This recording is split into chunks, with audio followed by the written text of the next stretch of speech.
الحمد لله وحده والصلاة والسلام على من لا نبي بعد. الشيطان الرجيم. بسم الله الرحمن الرحيم. واحشروا الذين ظلموا وأزواجهم وما كانوا يعبدون من دون الله فاهدوهم إلى صراط الجحيم وقفوهم إنهم مسؤولون ما لكم لا تناصرون بل هم اليوم مستسلمون وأقبل بعضهم على بعض يتساءلون قالوا إنكم كنتم تأتوننا عن اليمين قالوا بل لم تكونوا مؤمنين إلى آخر الآية. صدق الله العلي العظيم وصدق رسوله النبي الكريم ونحن على ذلك من الشاهدين والشاكرين. اللهم ألهمنا رشدنا وأعذنا من شرور أنفسنا. اللهم وفقنا لما تحب وترضى من القول والفعل والنية. رب اشرح لي صدري ويسر لي أمري واحلل عقدة من لساني يفقهوا قولي. آمين يا رب العالمين. محترم حضرات، معزز سامعین، محترم خواتین، ماں و بہنوں، میرے بھائیوں، تلاوت کی ہوئی آیتیں سورہ صافات 23واں پارہ، یہاں سے سورت کا دوسرا رکوع شروع ہو رہا ہے اور پارے کا چھٹا رکوع. آیت نمبر 21 تک یہ بات تھی کہ اچانک ایک جھلکی میں سب کے سب کھڑے ہو جائیں گے. اور ذریعتن کا جو لفظ استعمال کیا ہے، جس طرح کوئی بکری چلانے والا، اونٹ چلانے والا اونٹوں کو چلانے کے واسطے چگاڑتا ہے، بس ایسے ہی خبروں سے ان کو چلانے کے واسطے ایک آواز نکالی جائے گی جس کا نام زجر ہے. اس موقع پر جتنے لوگ ہیں ان تمام میں جو مومن تھے ان کا حال الگ بیان کیا ہے، اور جو کافر ہیں وہ تو یہی کہیں گے ہائے ہماری خرابی. یہ تو فیصلے کا دن آ گیا، اور یہ وہی فیصلے کا دن ہے جن کا اب تک ان کو انکار تھا. یہاں تک مضمون گزشتہ آیت میں ہم سن چکے ہیں. اب یہاں سے حشر اور نشر میں، جزا اور سزا میں کیسا فرق ہوگا دونوں کے درمیان، یہاں سے ان کو بیان کیا گیا ہے. لفظ احشروا سے رکوع شروع ہو رہا ہے. احشروا الذین ظلموا، جمع کرو ظالموں کو. احشروا حشرہ کے معنی جمع کیا. آپ اس سے پہلے بھی سن چکے ہیں. فحشر فنادا، سب کو جمع کیا اور پکار کے کہا انا ربکم الاعلی. پھر ان کے بارے میں آیا سورہ حشر کے معنی جمع کرنا. محشر کہتے ہیں جمع ہونے کی جگہ کو. احشروا اس کا امر ہے جمع کرو. الذین ظلموا، ان لوگوں کو جنہوں نے ظلم کیا، یعنی ظلم کا اعلیٰ درجہ جو شرک ہے، شرک کو اللہ نے ظلم عظیم کہا. تو شرک جب اعلیٰ درجے کا ظلم ہے، ظلم عظیم ہے، تو یہاں ظلموں سے مراد وہی ہے جو شرک کرنے والے ہیں.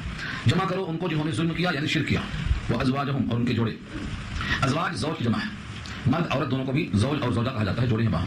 لیکن لفظ زوجہ میں صرف میاں بیوی نہیں آتے بلکہ ہر قسم کے جوڑے آتے ہیں.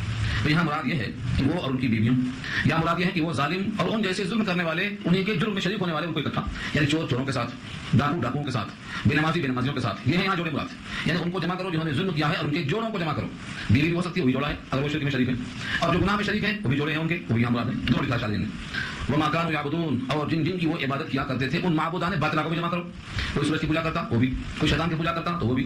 جن جن کی انہوں نے پوجا کی ہے اللہ کو چھوڑ کر، وما يعبدون سبات، وما كانوا يعبدون، اور جن جن کی عبادت کیا کرتے تھے سب کو جمع کرو. یعنی من دون اللہ، اللہ کے سوا، اللہ کے سوا جن جن کی عبادت کیا کرتے تھے ان کو جمع کرو. تو بیا مجرم ہوں گے، اور مجرم میں جتنے ان کے ہم شریک ہوں گے جرم میں، ان کو بھی جمع کیا جائے گا.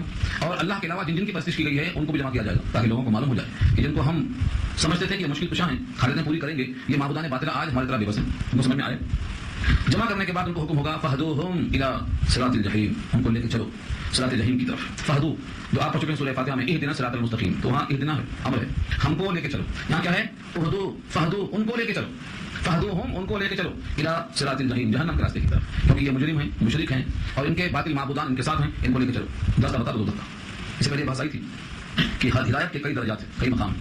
اگر ہدایت کے ساتھ الی آئے تو راستہ دکھا دینا، الی کے بغیر آئے تو منزل تک پہنچا دینا. یہاں لفظ الی استعمال کیا اللہ نے. فہدوہم الی، یعنی ان کو راستہ بتا دو، چلا دو ان کو دوزخ کے راستے پر. جب دوزخ کے قریب پہنچیں گے تو ان کے لیے پھر حکم نیا آئے گا، وقفوہم، ان کو ٹھہراؤ. وقوف کے معنی ٹھہرنا. وقفو، ان کو ٹھہراؤ. وقفوہم، اور کھڑا رکھو ان کو. کیوں؟ کیا کام ہے؟ انہم مسئولون، یہ سوال کیے جائیں گے، پوچھے جائیں گے. کیا پوچھا جائے گا؟ کہ تم نے توحید کا عقیدہ، رسالت کا عقیدہ، آخرت کا عقیدہ تم نے کیوں تسلیم نہیں کیا؟ تم نے کیا اس جرم کا اقرار کیا؟ سوال کیا جائے گا ان سے، پوچھا جائے گا. اور سوال کا آخری جو یہ ہوگا جو آگے لفظ آ رہا ہے، مالکم، تمہیں کیا ہو گیا ہے؟ لا تناصرون، کہ تم ایک دوسرے کی مدد نہیں کرتے. یعنی دنیا میں تم سمجھتے تھے کہ ہمارے معبود ہیں ہماری مدد کریں گے. اب عابد اور معبود دونوں جمع ہیں، عبادت کرنے والے اور جن کی بندگی کی گئی دونوں جمع ہیں. مدد کرو آپس میں دوسرے کی، سفارش کر لو، چھڑاؤ اس عذاب سے. مالکم، تمہیں کیا ہو گیا ہے؟ لا تناصرون، کہ ایک دوسرے کی مدد نہیں کرتے. یعنی عبادت کرنے والا اور جن کی عبادت کرتے تھے یہ دونوں ایک دوسرے کا تعاون کو نہیں کرتے. یہ سوال ہوگا اصل میں، تاکہ معلوم ہو جائے کہ عبادت اللہ کے غیر کی کسی بھی طرح مفید نہیں ہے. بلکہ یہ اردو میں بلکہ جو ہے یہی بل ہے. بل ہم الیوم مستسلمون، بلکہ وہ لوگ آج اپنے آپ کو سرنڈر کر دیں گے. مستسلمون استسلام کے معنی آتے ہیں اپنے آپ کو پکڑوا دینا، ہم اپنے آپ کو حوالے کر دیں. جب مجرم کسی کے حوالے کرتا ہے تو اس کو استسلام کہا جاتا ہے، یعنی ہم نے گردن جھکا دیا، سرنڈر.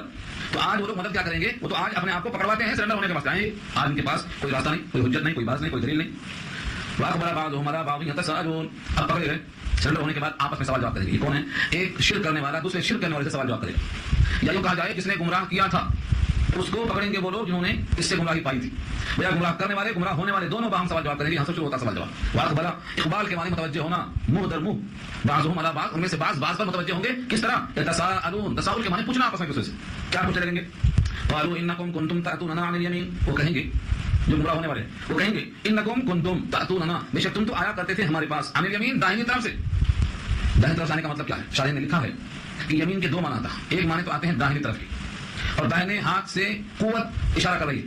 قرآن کریم میں جہاں بھی اللہ کے واسطے آیا ہے وہاں بھی لفظ یمنا ہی آیا ہے، داہنا ہاتھ آیا ہے۔ السماوات مطویات بیمینہ، ساتوں آسمان لپٹے ہوئے ہوں گے اللہ کے داہنے ہاتھ میں۔ تو داہنا ہاتھ کیوں کہا؟ کیونکہ بائیں ہاتھ کے مقابل داہنے میں قوت زیادہ ہوتی ہے۔ تو یمین سے مراد یہاں یہ ہے کہ تم ہمارے پاس بڑے زور دار انداز میں آیا کرتے تھے کہ ہم دیکھ لیں گے، ہمارے ساتھ رہو، ہم تمہارا سب کچھ کر دیں گے، بڑے زور آور طریقے سے ہمارے پاس آیا کرتے تھے کہ ہم تمہارے ساتھ ہیں۔ تو یمین کے معنی داہنی طرف سے آنا یعنی بڑے زور لگا لگا کر، اور دوسرے معنی یمین کے ہیں قسم، تو تم ہمارے پاس آیا کرتے تھے قسموں کے ساتھ، یعنی قسمیں کھایا کرتے تھے کہ ہم دیکھ لیں گے، ہمارے ساتھ آؤ ہم دیکھ لیں گے۔ تو قسمیں کھا کے آنا یا داہنی طرف سے آنا یعنی زور لگا کر ہمارے پاس آنا، تمہارے اس بڑے زور لگانے کی وجہ سے ہم تمہارے ساتھ جال میں پھنس گئے، گمراہ ہوئے۔ وہ گمراہ کرنے والے کیا کہیں گے جواب میں؟ قالو کہیں گے بلکہ لم تکونوا مؤمنین، تم تو خود ہی مومن نہیں تھے، ہمارے بھڑکانے سے تم گمراہ ہوئے ہو، یہ صحیح ہے، لیکن تم پہلے سے مومن تھے ہی نہیں۔ جب تم پہلے سے مومن نہیں تھے تو تمہارے پاس یہ کہنا کہ ہم نے تمہیں گمراہ کیا صحیح نہیں ہے، تم خود گمراہ تھے۔ تمہارا مومن نہ ہونا، تمہارا یقین نہ کرنا، یہ خود تمہاری اپنی گمراہی ہے، بھیا تم بذات خود پہلے سے گمراہ تھے۔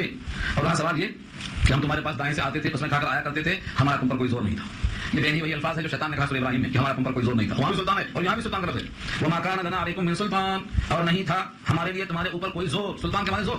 یہ دنیا کے گمراہ کرنے والے انسان ایسا قیامت میں کہیں گے، اور یہی جملہ بیان ہی بجائے لنا کے لی کا لفظ ہے شیطان کے لیے، کیونکہ صیغہ واحد ہے، اور میرا تم پر کوئی زور نہیں تھا، تم کو میں نے دعوت دی، تم نے قبول کر لیا۔ تو شیطان کا بھی یہی مضمون بیان کیا اللہ نے سورہ ابراہیم کے اندر، میرا تم پر کوئی زور نہیں تھا۔ بل کنتم قوما طاغین، بلکہ تم تھے ایک ایسی قوم جو سرکش تھے، تم خود باغی تھے، خود تم حد سے نکل چکے تھے۔ اب یہ دونوں کی بحث ہوگی، دونوں کی گفتگو ہوگی، لیکن اس سے کوئی فائدہ نہیں ہوگا۔ یہ خود اعتراف کریں گے فحق علینا قول ربنا، ہمارے رب کا قول ہم پر ثابت ہو گیا۔ گمراہ تم نے اپنے آپ کو خود کیا یا ہماری طرف سے گمراہ ہوئے، دونوں صورتوں میں گمراہی کی وجہ سے جہنم میں جانے کا حق جو قول تھا اللہ کا ثابت ہو گیا۔ فحق علینا اے ثبت علینا قول ربنا، قول ہمارے رب کا ثابت ہو گیا۔ اور وہ ثابت شدہ قول کیا ہے؟ انا بے شک ہم سب لذائقون، چکھنے والے ہیں، لذائقون مزہ جہنم کا چکھنے والے ہیں۔ اب یہاں سوال تمہیں ہم نے گمراہ کیا، ہم خود گمراہ تھے اس لیے تم کو ہم نے گمراہ کیا، اگر ہم گمراہ نہ ہوتے پھر تم کو گمراہ کیا ہوتا تو ہم پہ الزام لگا سکتے۔ فاغویناکم، تم کو ہم نے گمراہ کیا، انا کنا غاوین، ہم بھی تو گمراہ تھے، انا کنا غاوین، بے شک ہم بھی تو گمراہ ہی تھے، اور ہم جب خود گمراہ تھے تو تم کو ہدایت دے کر سکتے، لہذا تمہیں ہمارا گمراہ کرنا اس وجہ سے تھا کہ ہم خود راستے پر نہیں تھے۔ جب یہ بھی اپنے طور پر گمراہ ہیں اور وہ بھی گمراہ ہیں، طالب اور مطلوب، عابد اور معبود دونوں گمراہ ہیں، تو نتیجہ کیا ہوگا؟ اب دونوں گمراہ میں مشترک ہیں، لہذا سزا میں مشترک ہوں گے۔ اس لیے آگے فرمایا فإنهم يومئذ في العذاب مشتركون، بس بے شک وہ لوگ اس دن عذاب میں مشترک ہوں گے، دونوں کے دونوں عذاب میں ہوں گے، کیونکہ دونوں کے دونوں گمراہی میں مشترک تھے، سزا کے اندر مشترک ہوں گے۔ یہ انجام ہوا۔ اللہ فرماتے ہیں انا کذالک نفعل بالمجرمین، ایسا ہی ہم کرتے ہیں، انا بے شک ہم، کذالک ایسا ہی کرتے ہیں، نفعل جڑا ہوا ہے، انا نفعل ایسا ہی ہم کرتے ہیں، کذالک کے معنی اسی طرح، بالمجرمین مجرموں کے ساتھ، جتنے بھی مجرم ہوں گے، جتنے بھی گناہگار ہوں گے حق کے ماننے میں، ان تمام کے ساتھ ہمارا یہ سلوک ہوگا۔ انہم کانوا، بے شک یہ لوگ تھے، کیا تھے؟ یہ جملہ آخر میں آ رہا ہے، بے شک وہ لوگ تھے، کیا تھے؟ یستکبرون، متکبر تھے، تکبر کیا کرتے تھے، لیکن کب؟ اذا قیل لهم، جب ان سے کہا جاتا، جب ان سے کہا جاتا، کیا کہا جاتا؟ اب مقول آیا، قیلا کہا جاتا، مگر کیا کہا جاتا؟ یہ مقول ہے لا الہ الا اللہ، لا الہ الا اللہ۔ ظاہر ہے کہ یہ کہا جاتا کس کی زبان سے؟ رسولوں کی زبان سے۔ جب رسولوں کی زبان سے کہا جاتا لا الہ الا اللہ، اللہ کے سوا کوئی معبود نہیں، تب وہ تکبر کرتے، یعنی لا الہ الا اللہ کا انکار کرتے، اور پیش کرنے والے رسول کی بات بھی رد کر دیتے۔ رسول کی بات رد کرنا رسالت کے خلاف، اور لا الہ الا اللہ کے مقابل میں بڑا بننا توحید کے خلاف۔ تو توحید بھی گئی، رسالت بھی گئی، اور جب دونوں چیزیں ختم ہو گئی تو آخر کا یقین تو تھا ہی نہیں۔ اس لیے فرمایا ویقولون، اور یہ کہا کرتے تھے، کیا کہا کرتے تھے؟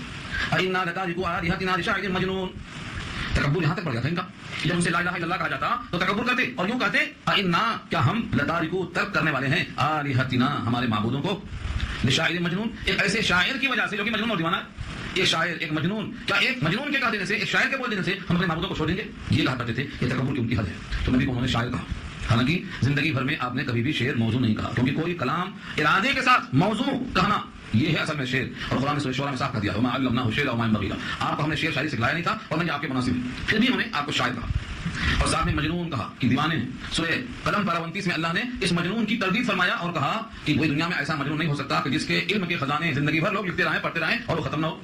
وہاں انت بنعمت ربک بمجنون، آپ کے رب کی نعمت سے آپ مجنون نہیں ہیں، بلکہ آپ تو اخلاق عالیہ پر فاضل ہیں، اور کوئی مجنون کا اخلاق اتنا بلند نہیں ہو سکتا۔ تو تردید کیا اللہ نے کئی مقام پر کی ہے۔ بل جاء بالحق، مجنون جسے کہا، شاعر جسے کہا، قرآن کہتا ہے بلکہ جاء بالحق، وہ تو حق لے کر آئے، جو لے کر آئے وہ کیا ہے؟ حق ہے، اور وہ قرآن کی شکل میں۔ قرآن کو اللہ نے حق کہا، نبی حق لے کر آئے، توحید لے کر آئے، اور صرف توحید لے کر آئے، صرف حق لے کر آئے نہیں، بلکہ وصدق المرسلین، جتنے رسول اب تک آئے ہیں اصول توحید میں یکساں تھے، ان تمام کی تصدیق بھی کیا رسول اللہ نے۔ یہاں سے معلوم ہوا کہ جتنے رسول آئے ان تمام رسولوں کی تصدیق کیا رسول اللہ نے، ہمیں بھی تصدیق کرنے کا حکم ہے۔ دنیا میں اور کوئی مذہب نہیں ہے جو ہر رسول کو مانتا ہو، سوائے مسلمان کے۔ جتنے بھی آسمانی مذاہب کے ماننے والے ہیں وہ اپنے رسول کو تو مانتے ہیں بلکہ رسول کا انکار کرتے ہیں، بلکہ ان پہ الزام تراشی کرتے ہیں۔ یہ ہمارا یعنی اسلام کا امتیاز ہے کہ ہم تمام رسولوں کی تصدیق کرتے ہیں، کسی کی تصدیق نہیں کرتے۔ لا نفرق بین احد من رسل، آج کا سورہ بقرہ ہے۔ بل جاء بالحق بلکہ آپ حق لے کر آئے، وصدق المرسلین اور تصدیق کیا رسولوں کی، ان سچا مانا سب رسولوں کو، ان تمام رسولوں کا سچا مانا اصول توحید میں کہ سب نے توحید میں اشتراک رکھا، سب نے ایک اللہ کی بندگی کی اور سب نے آخرت کا پیغام پہنچایا۔ لہذا تمام رسولوں کی جب تصدیق آپ نے کیا ہے اور آپ جو لائے ہیں وہ حق ہے، تو آپ کی تقسیم کرنا ایک حق کا انکار نہیں ہے، تمام رسولوں کا انکار ہے، اس لیے لوگ عذاب کے حقدار ہو گئے۔ انکم لذائق العذاب العلیم، بے شک تم چکھو گے، لذائق ذائقہ ہمارا اردو میں استعمال ہے، یا وہ یہ ذائقون چکھنے والے جمع ہے، کیا چکھیں گے؟ العذاب، عذاب اردو میں استعمال ہے، اور العلیم کے معنی دردناک، تو المناک عذاب بے شک تم کو اب چکھنا ہے۔ اور وہ یہ نہ سمجھے کہ یہ المناک عذاب ہم پر کوئی ظلم ہے، فرمایا وما تجزون الا ما کنتم تعملون، تم بدلہ نہیں دیے جاؤ گے مگر جو تم کیا کرتے تھے، تمہارے کرتوت کا ہی تم کو صلہ ملے گا، بدلہ وہی پاؤ گے جو تم کچھ کیا کرتے تھے۔ الا عباد اللہ المخلصین، یہاں سے اللہ نے استثناء کیا، عباد اللہ، اللہ کے بندے، اس سے مراد اللہ کے وہ بندے ہیں جن کو اللہ نے مخلص بنایا۔ مخلص کی جمع ہے مخلصین، لام پر زبر آئے گا تو مخلص، اور نام پر جلائے تو مخلص، جس میں اخلاص ہو وہ مخلص ہے، اور جس کو اللہ نے چن لیا ہو وہ مخلص ہے۔ اللہ فرماتے ہیں کہ مگر اللہ کے وہ بندے جو چنے ہوئے سلیکٹڈ ہیں، ان تمام بندوں کو بدلہ عمل کا اس سے زیادہ ملے گا۔ اسی واسطے کہا گیا ہے کہ جو ایک نیکی لائے گا 10 گنا پائے گا، من جاء بالحسنہ فلہ عشر امثالها۔ تو یہ اوپر جو تذکرہ آیا ہے عذاب سے یہ لوگ بچیں گے جو مخلص ہیں، ان کو عمل کے بقدر نہیں، عمل سے بہت زیادہ ملے گا جو مخلص ہے، کیونکہ یہ تکبر نہیں کرتے، لا الہ الا اللہ تسلیم کرتے تھے، نبیوں کی تصدیق کرتے تھے۔ ان تمام مخلص بندوں کے واسطے اللہ کیا فرمائیں گے؟ فرمایا اولئک لہم رزق معلوم، یہ وہی لوگ ہیں کہ ان کے لیے اللہ نے رزق رکھا ہے مقرر اور متعین۔ اس کی طویل تشریح ہے، رزق ان کی صفت کیا ہے؟ معلوم، اور معلوم ہمارے اردو میں استعمال ہے، معلوم مانے جانا ہوا، متعین کے معنی میں۔ قرآن کریم کی مختلف آیتوں میں اس کی وضاحت آ چکی ہے، اصل میں اس سورت سے پہلے سورہ صافات سے پہلے سورہ یاسین آ چکی ہے، اور اس سے پہلے سورہ واقعہ آ چکی ہے، اور ان دونوں صورتوں میں جنت کی نعمتوں کا تذکرہ آ چکا ہے، وَلَهُمْ رِزْقُهُمْ فِيهَا بُكْرَةٌ وَعَشِيًّا بھی کہا ہے مقام پر کہ ان کی روزی متعین ہے، صبح شام ان کو پہنچتی رہے گی۔ دنیا کی روزی متعین نہیں ہے، دنیا میں کوئی انسان نہیں جانتا ہے کہ میں جو میرے پاس رزق موجود ہے اسے میں کھاؤں گا یقینی طور پر، کیونکہ ہو سکتا ہے وہ رزق چھن جائے، موت آ جائے، وہ رزق ہمارے پاس سے ضائع ہو جائے۔ تو جنتیوں میں جو ان کا رزق ہے اللہ فرماتے ہیں وہ معلوم ہے، کیونکہ وہاں موت نہیں آئے گی، بڑھاپا نہیں آئے گا، باہر نہیں جائے گا، تو متعین رزق ہے اور معلوم ہے، صبح شام کو حاصل ہوگا۔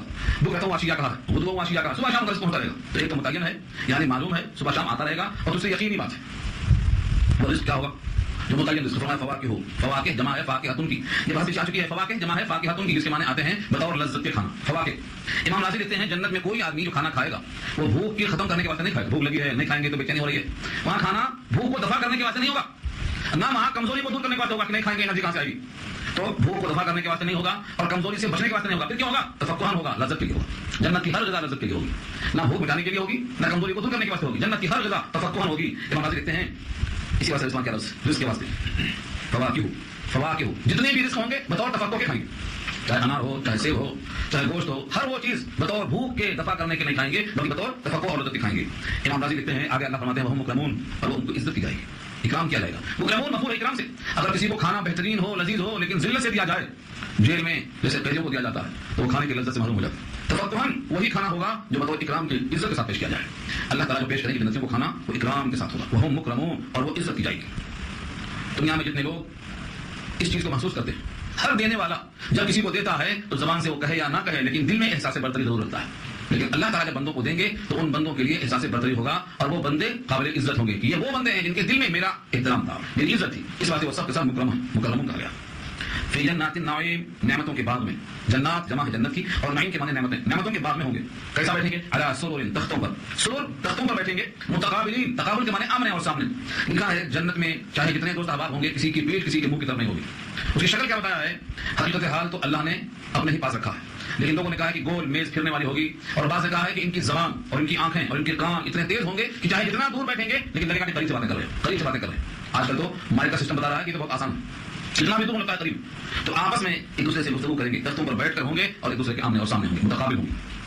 یطاف علیہم بکأس من معین، طواف کیا جائے گا، چکر لگایا جائے گا، علیہم ان پر، یعنی ان کے اوپر لوگ پھرتے رہیں گے۔ کون سے لوگ ہوں گے یہ؟ ولدان مخلدون، ذکر سورۃ میں آ چکا ہے، ہمیشہ رہنے والے بچے، کیا کہیں گے؟ کأسن، کأسن کے معنی وہ پیالہ جو بھرا ہوا ہو جام سے، اگر پیالہ خالی ہے تو کأسن نہیں کہیں گے، اس کو قدحن کہیں گے، خالی پیالے کو قدحن، اور بھرا ہوا ہے چھلک رہا ہے تو کأسن، کأسن دہاقا، دوسرے مقام پیالہ ہے، چھلکتا ہوا پیالہ، کأسن پیالہ، اور صفت کیا ہے؟ دہاقا، چھلکتا ہوا۔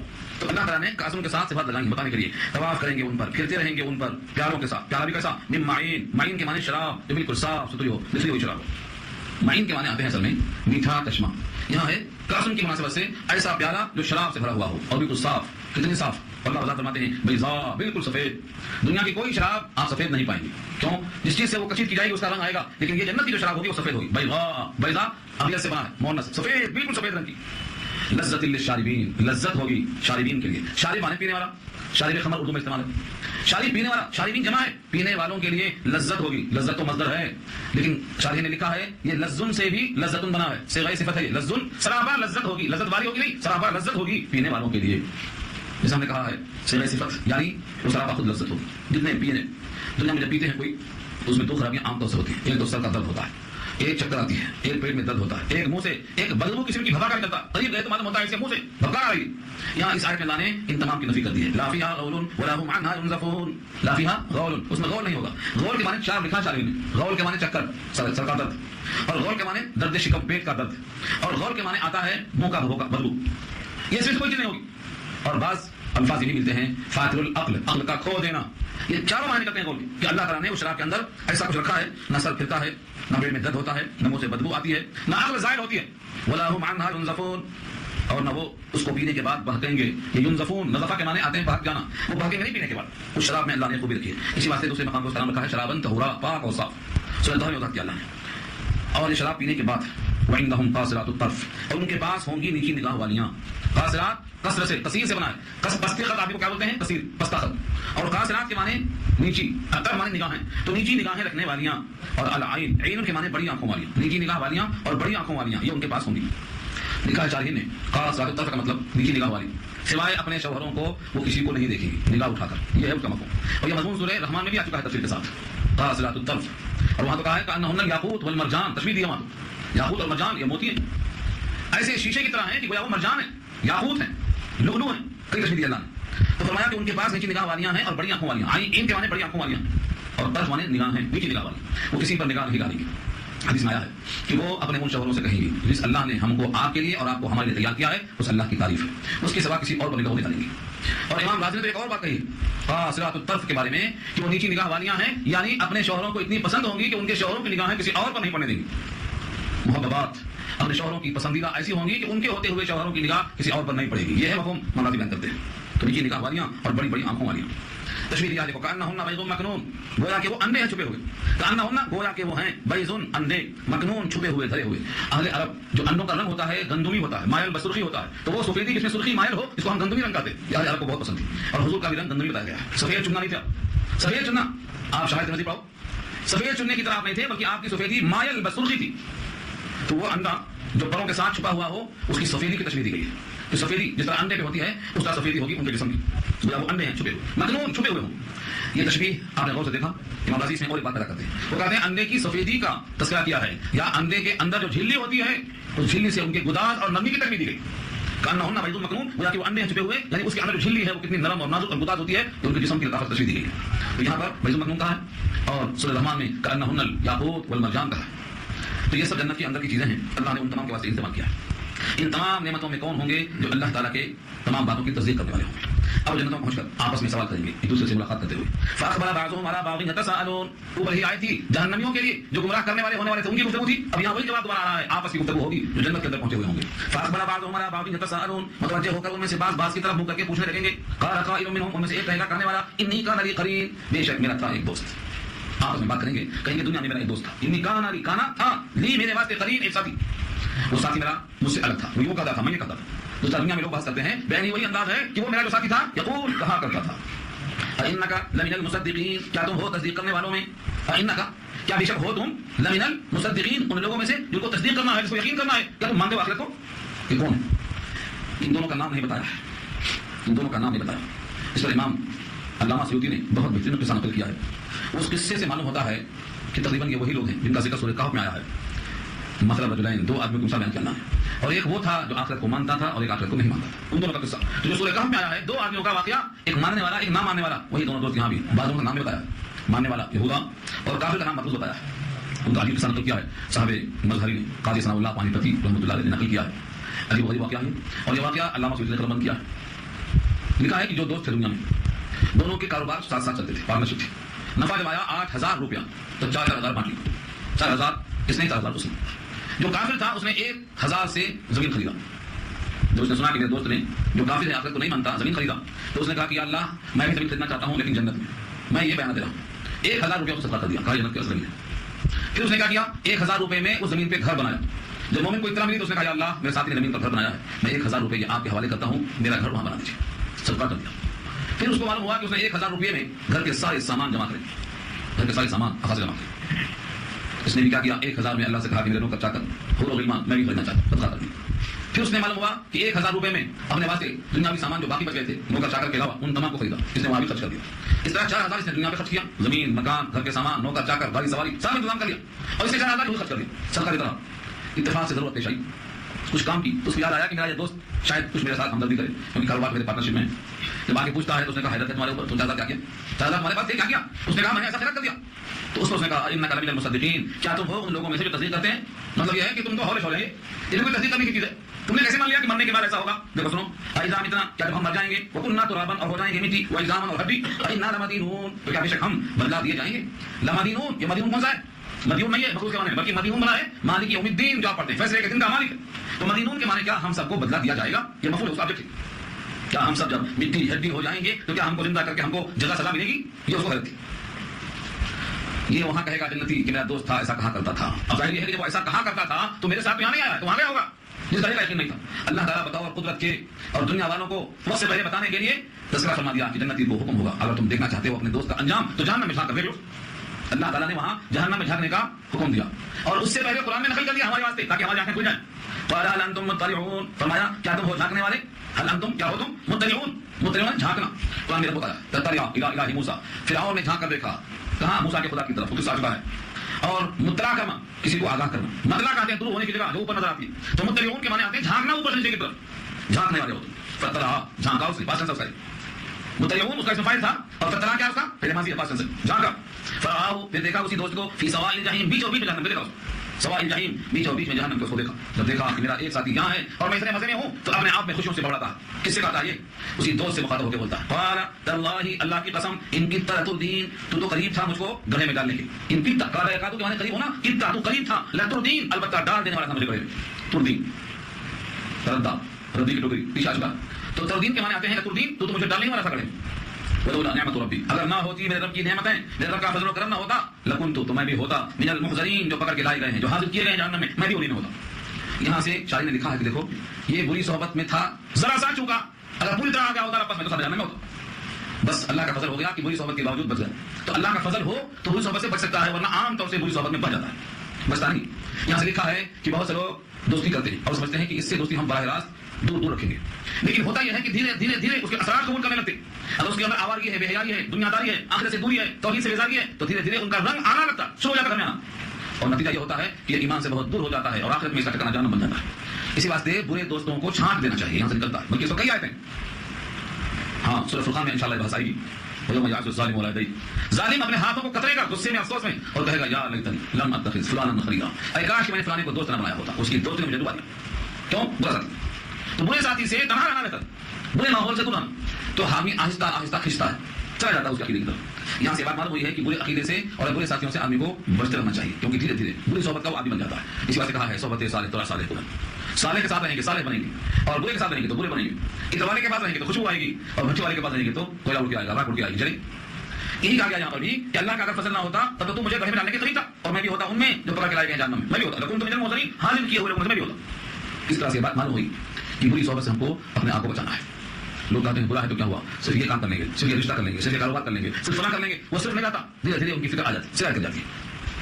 اب یہاں سے بطور خوشی کے جنت میں جنتی کیا کہے گا؟ حیرت سے، ایسا نہیں کہ اس کو یقین نہیں ہے، لیکن اتنی بڑی کامیابی ملی ہے دوست کے مقابلے میں تو اس کو ایسا بیان کرتا ہے جیسے کسی کو یقین نہیں آتا۔ جیسے کوئی آدمی بہت بڑی خوشیوں کا مالک بن جائے تو کہتا ہے کیا سچ میں مجھے ایسا موقع ملا ہے، کیا واقعی میرے نام پہ ایسا لاٹری نکلی ہے، خوشی سے جھومتا ہے، یعنی خوشی کا اظہار کرنے کے بعد سے پریشان ہوتا ہے۔ تو جنت میں جانے والا اپنے دوست کو جہنم میں دیکھ کر اس کے اوپر حیرت کا اظہار کرتے ہوئے اب کہے گا افما نحن بمیتین، کیا مطلب ہم کبھی نہیں مریں گے، ہمیشہ ایسے ہی رہیں گے۔ افما نحن بمیتین، کیا اب ہم کبھی نہیں مریں گے؟ آگے مانے کیا، اور فا مانے تو، اور ماں مانے نہیں، نحن نہیں ہیں ہم بمیتین مرنے والے، الا موتتنا الاولى، مگر ہماری پہلی بار جو موت ہو چکی، وما نحن بمعذبین، اور ہم نہیں ہیں عذاب دیے جانے والے، معذب جس کو عذاب دیا جائے تو ہم تو بچ گئے، پہلی بار جو مر چکے تھے مر چکے، اب ہم کو موت نہیں آئے گی، ہم کو عذاب نہیں آئے گا۔ یہاں تک اس کی بات ختم ہوئی، اللہ فرماتے ہیں ان ھذا لہو الفوز العظیم، بے شک یہ ہے بڑی کامیابی، ان ھذا بے شک یہ ہے، لہو البتہ وہی، الفوز کامیابی، العظیم بڑی بڑی کامیابی تو یہی ہے، اور جس کو بڑی کامیابی چاہیے، جس کو کوشش چاہیے، رات دن جگنے کی فکر چاہیے، لمثل ھذا، تو اس جیسی کامیابی کے لیے فلیعمل العاملون، چاہیے کہ عمل کریں، عمل کرنے والے کوشش کریں، کوشش کرنے والے۔ تو جو جنت کی بڑی مراد ملی ہے، جہنم سے بچنا ہے، یہ بہت بڑی کامیابی ہے، اور کوشش اسی کے واسطے کرنا ہے۔ اب یہاں سے جو مضمون آ رہا ہے اس کے بالمقابل جو جہنم میں ہے، جہنمیوں کے واسطے کیا انتظام ہوگا، ان کے واسطے کیا تلخیاں اور کیا سختیاں ہوں گی، یہ آیت نمبر 61 سے مضمون شروع ہو گیا ہے. یہاں سے انشاءاللہ تذکرہ آئندہ کریں گے. دعا کر لیجیے.